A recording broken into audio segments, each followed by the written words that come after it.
Seja bem-vindo ao podcast Você com Josenildo Câmara. Hoje temos um convidado muito especial, o presidente do Conselho Comunitário de Nova Cidade, o Wilson Melo. Seja bem-vindo e boa tarde. Boa tarde, Josenildo. Boa tarde a todos. É um privilégio estar aqui, nesse momento aqui de conversa, de diálogo. É interessante. Muito obrigado pela sua presença. Para que serve o Conselho Comunitário?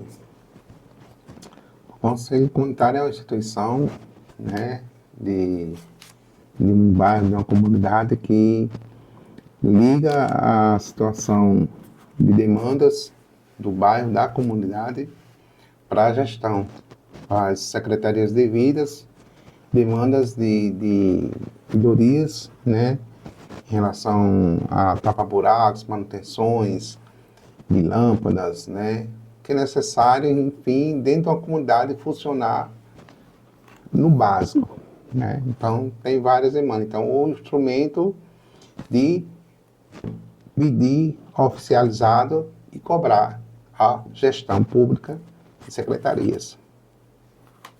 No caso, se eu sou morador da comunidade, aí eu tenho alguma demanda em frente à minha casa, alguma coisa, uma luz, um negócio, eu não estou conseguindo diretamente, aí eu procuro...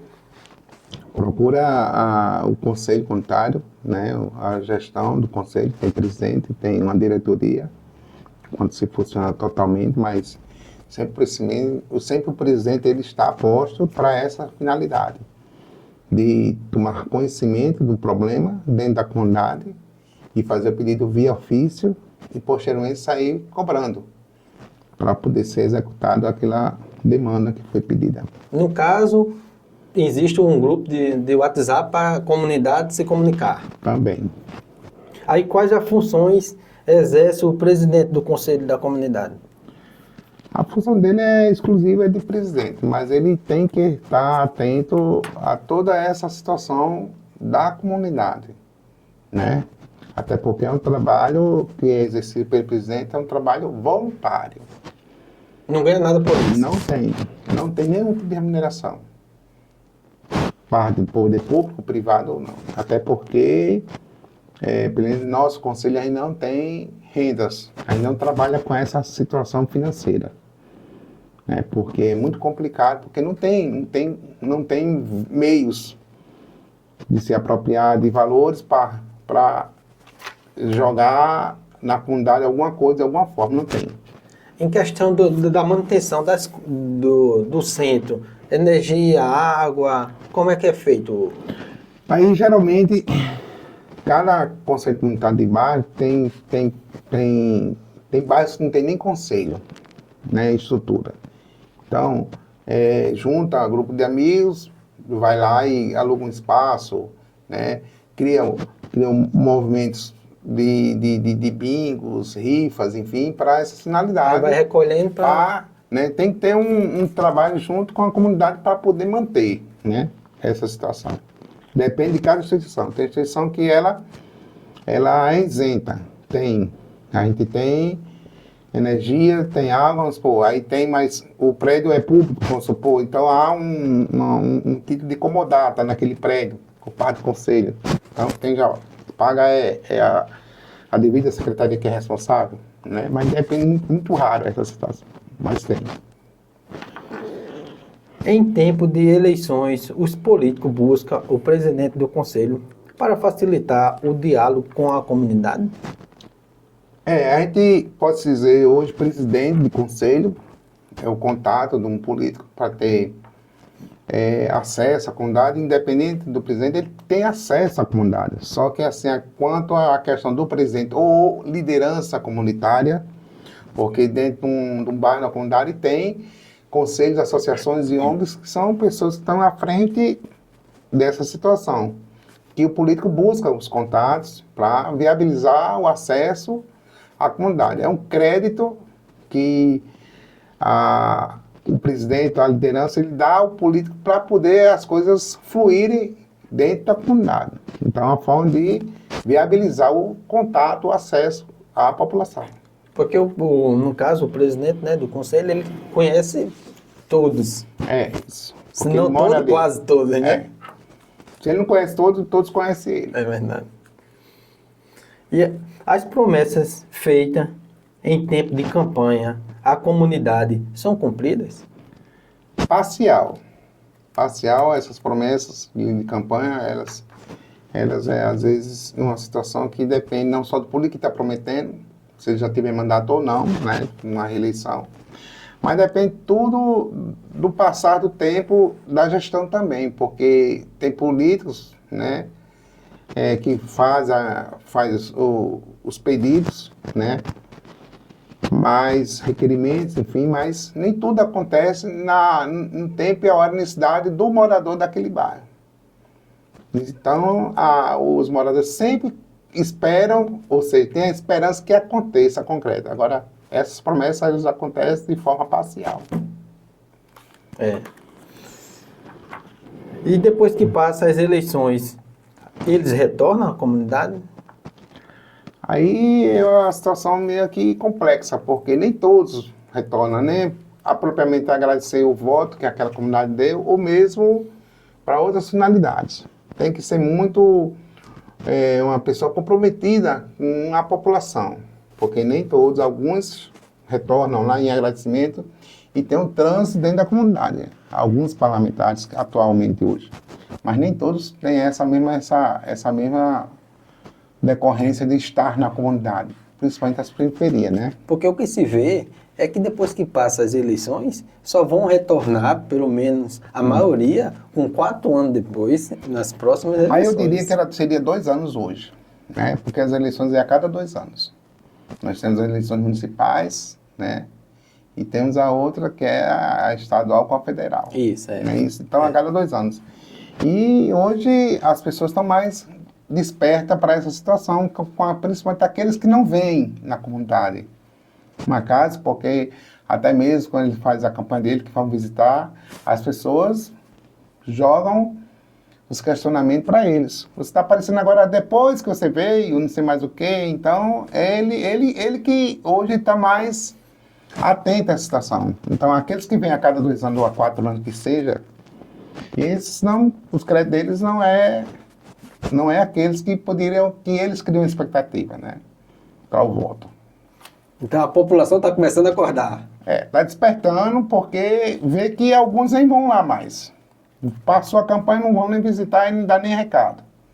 E quando algum morador daquela comunidade ou do bairro que procura até um gabinete deles, às vezes não são nem atendidos ou mal atendidos. É, verdade. Agora a população, com o tempo de tecnologia, deveria buscar conhecer mais os políticos, ver o que eles realmente estão fazendo, para quando for no tempo de campanha, você ter pelo menos uma base, uma noção, né? Josinildo, a gente fala do político, mas também a gente tem que falar do eleitor. Porque o eleitor ele tem que trazer a responsabilidade dele do voto, não só em votar, mas de acompanhar a quem ele deu o voto. Exatamente. O histórico, a atuação dele no parlamentarismo, né?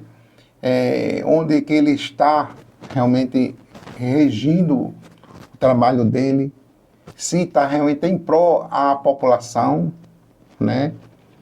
Não para situações que ele convém a ele, né? Mas que seja para a população. Então, a população que tem que acompanhar também, porque ele deu o voto. Então, se ele deu o voto, ele tem no mínimo, ele tomar conhecimento se o cara foi eleito, né? O político qualquer que seja, a pessoa que foi eleita, ele acompanhar, para saber, porque tem várias formas de acompanhar. Hoje tem canais fechados, tem canais abertos, e tem os aplicativos das histórias que hoje se colocam em grupos de WhatsApp, eles colocam nos blogs, enfim, tem como acompanhar minimamente alguma coisa, né? Na sua opinião, o que deve ser feito para reduzir a violência no país, não só na comunidade, mas no Brasil todo? Educação, né? E tem que partir da base. Começar da criança ao adolescente. Se ele tem a oportunidade da educação, a estudos, a chegar a uma formação, é um ponto. Com a valorização do professor, dos profissionais de educação. Condições de trabalho. Condições de trabalho, uma ótima remuneração convincente ao trabalho que ele faz, porque hoje o professor, nós sabemos que ele quem forma um juiz. Ele quem forma um advogado, um médico, pessoas que são reconhecidas, né, no nosso país, que nós devemos e precisamos do serviço. Então, mas tudo foi através da educação e do professor que se dedicou a vida dele toda para essa finalidade de formar pessoas na área, daquelas as quais eles procurou se qualificar. Essa é um ponto crucial.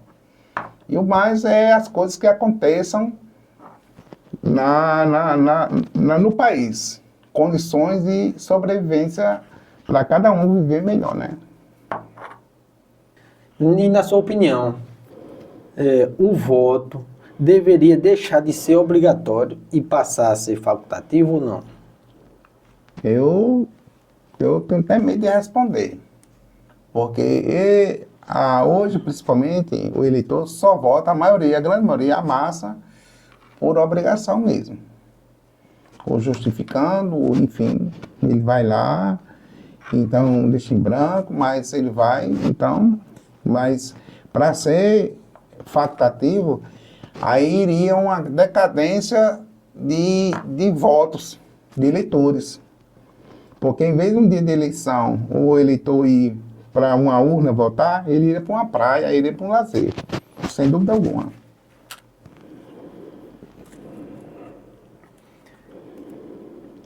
E em tempo de tecnologia, né? Cara, o voto não deveria ser, além de ser facultativo, na minha opinião, essa é a minha opinião, deveria ser facultativo, não deveria ser facultativo e ser diretamente pelo aplicativo do TSE, porque você poderia votar diretamente do conforto da sua casa, sem precisar ir para uma fila, perder seu tempo para, né, no tempo de eleições. Na sua opinião, o que é que você acha?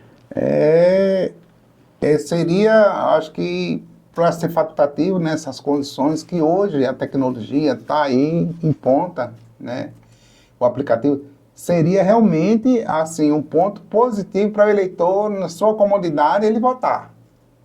Aí eu acho que nas condições com o aplicativo, ele sendo facultativo, o eleitor ia lá colocar seu voto sem nenhum problema, porque evitaria esses transtornos, né? Muitas questões de filas, muita a demora de pessoas passadas até 2 horas ou mais. No caso aí, essa aí seria a questão do voto pelo aplicativo, né? Pelo aplicativo. Que a pessoa... Facultativo pelo aplicativo seria uma alternativa de crescimento. Isso aí seria perfeito. Aí é uma coisa. Agora, para ser facultativo sem um aplicativo é mesmo que é água corrente. Não daria, eu acho que não daria frutos, não. Você acha que se o voto deixar de ser obrigatório, né, e passar a ser facultativo, e com essa facilidade de o eleitor votar do conforto da sua casa pelo seu celular, você acha que a pessoa ia deixar de votar?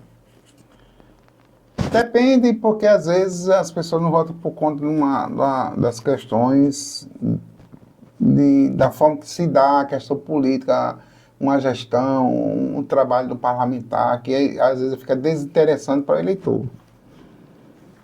Ele não se empolga, ele não se envolve. Primeiro, a parte deles, ele não acompanha a pessoa que votou na campanha passada, ele não sabe nem mais quem votou deles, não sabe nem mais o nome.